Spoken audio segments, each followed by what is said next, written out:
ईमान बचाए, कि अपनी जान बचाए। लेकिन भारत का इतिहास गवाह, देश पर या धरती पर अगर कभी कंस के जुल्म ने सर उठाया है तो उसका अंत करने के लिए कृष्ण ने अवतार लिया। रावण का जुल्म बढ़ा है तो राम ने अवतार लिया। अगर फिरौन ने खुदाई का दावा किया है तो उसका खात्मा करने के लिए कलीमुल्लाह तशरीफ लाए। शद्दाद ने खुदाई का दावा करने के लिए कदम बढ़ाया है, एक डेवलपमेंट के लिए किया जा रहा है। मैं आपको दूसरी मुबारकबाद दे रहा हूं कि आप लोग ऐसे इलाके के लोग हैं कि आपका पार्लियामेंट का प्रतिनिधित्व करने वाला आदमी पूरे संसार में भारत देश का प्रतिनिधित्व करता है, जिसका नाम है डॉक्टर प्रणब मुखर्जी साहब। मैं रमजानुल मुबारक का मापाक मुकद्दस महीना है।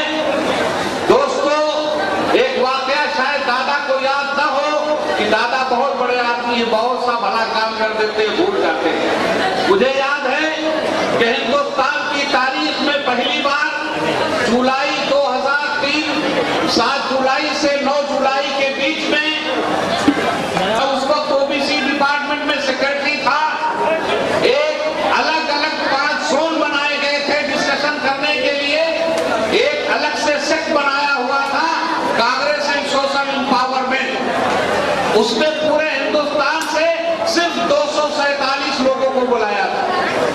स्टेज के ऊपर बैठे हुए थे जनाब वीरप्पा मोइली साहब, जनाब मुकुल वासनिक साहब, श्रीमती मार्केट अलवा जी, सलमान खुर्शीद साहब, कमलनाथ साहब, और उन सब की सरपरस्ती कर रहे थे हमारे प्रणब दादा। मैंने एक तजवीज पेश किया, मैं एक प्रस्ताव रखा। मैंने कहा कि जैसे कर्नाटक और केरला में मुसलमानों को रिजर्वेशन दिया जाना चाहिए। खुदा शाहिद है, मेरा ईमान शाहिद है, पूरी कांग्रेस पार्टी शाहिद है कि पार्लियामेंट्री कमेटी का जब मैनिफेस्टो बनना हुआ, मैं दादा के पास गया। मैंने कहा दादा, यकीन की तालीमी, माशी, इक्तिसादी, शैक्षणिक और आर्थिक जागृति के लिए एक उपाय किया जाए, रिजर्वेशन किया जाए है कि जिसके ऊपर इतना विश्वास किया जा सके। पूरे कांग्रेस पार्टी ने, हमने जब ये बात देखी, पार्लियामेंट के मैनिफेस्टो में आया, उसके बाद सरकार बनी।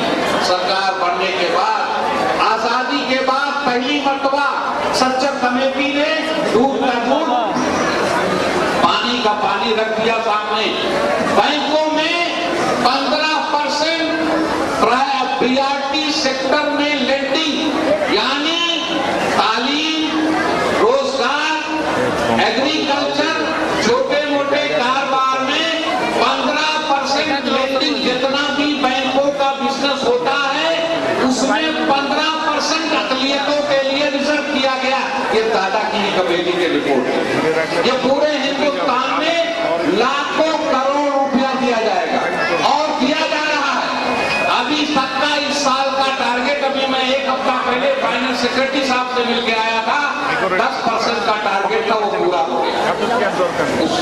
अच्छा, मुसलमानों को इसके अलावा एजुकेशन के लिए स्कॉलरशिप और बहुत सारी चीजें दी जा रही है। वक्त कम है, इफ्तार का भी टाइम हो जाएगा। मैं सिर्फ 2 बात करके आपसे रुखसत लूंगा और मैं इंशाअल्लाह फिर अपने दिन पे आऊंगा कि रमजानुल मुबारक का मुकद्दस महीना है। 2 दिन के बाद शब कद्र का इंतजार सब लोग करेंगे।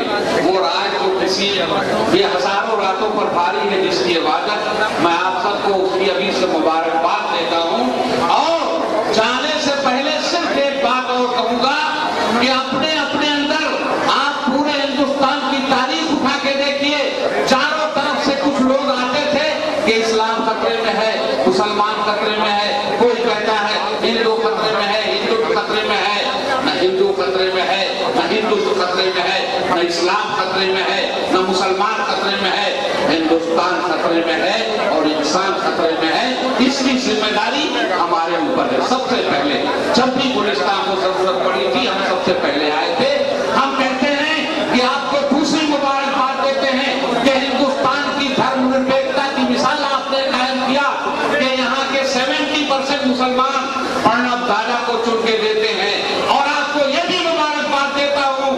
प्रणब दादा जब पॉलिसी तय करते हैं तो मुसलमानों की चिंता सबसे पहले करते हैं। मैं आपको दूसरी बात और एक कहूंगा कि हम आप लोगों के लिए ईद के लिए आज न जाने क्या क्या प्रणब दादा ऐलान करने वाले हैं, मैं उस बीच में नहीं बोलूंगा, लेकिन मुसलमानों एक चीज मैं जरूर आपको कहूंगा, ईद के बाद फौरन है दिवाली। हम प्रणब दादा हम ये वादा करते हैं कि आपका पसीना गिरने से पहले हम तो खून गिरा देंगे, हम तो खून गिराते आए हैं। हम तो कहते हैं कि हटा दो हिंदुस्तान की सरहदों से तमाम मिलिट्री को, तमाम बीएसएफ को, तमाम नौजवानों को। हिंदुस्तान की सरहदों की हिफाजत करने के लिए हिंदुस्तान का करोड़ों मुसलमान ही काफी है। हमारे देशभक्ति के लिए हमें कोई मिसाल देने की जरूरत नहीं है, लेकिन जो लोग हमें इल्जाम देते हैं उनको हम कहते हैं कि सलाम शौक पे रंजिश भरा ख्याल न दे, मेरे खुलूस को हिर्सो हवस का नाम न दे, मेरी वफा की हकीकत का इम्तहान तो ले, जरा तू अपनी मोहब्बत का इम्तहान तो दे। हम उन लोगों को कहते हैं, हम बात खत्म करते हैं क्योंकि दादा को भी बोलना है। खत्म होने से पहले एक अशार और आप लोग को कहता हूं और आप लोग से वादा लेना चाहता हूं कि ईद मनाएंगे, ईद की सवई में मिठास के लिए दादा आज आने वाली नस्लों के लिए न जाने क्या क्या ऐलान करने वाले हैं। हम भी वादा करें कि ईद के बाद जो दिवाली आ रही है दादा, और दिवाली ऐसा है कि हम मुसलमानों की तालीमी, माशी, शैक्षणिक और आर्थिक वनवास तो खत्म होगा, लेकिन आपको जब भी जरूरत पड़ेगी हम यहाँ से लेकर के दिल्ली तक आपके पीछे खड़े रहेंगे।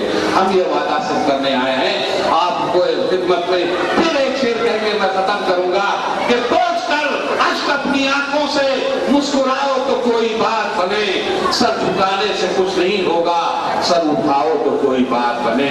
और जिंदगी भीख में नहीं मिलती, जिंदगी बढ़ के छीनी जाती है, अपना हक संग दिल जमाने से छीन पाओ तो कोई बात बने।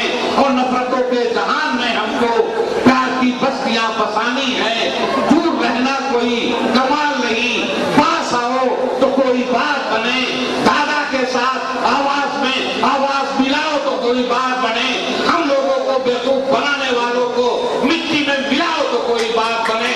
हिंदुस्तान को आगे बढ़ाओ तो कोई बात बने। और जब आपको दिल्ली कोई जरूरत हो, दिल्ली में मेरे घर पे आओ तो कोई बात बने। और आखिर दादा के साथ कदम बढ़ाओ तो कोई बात बने। हिंदुस्तान को एक बढ़ाओ तो कोई बात बने। अस्सलाम वालेकुम, खुदा हाफिज।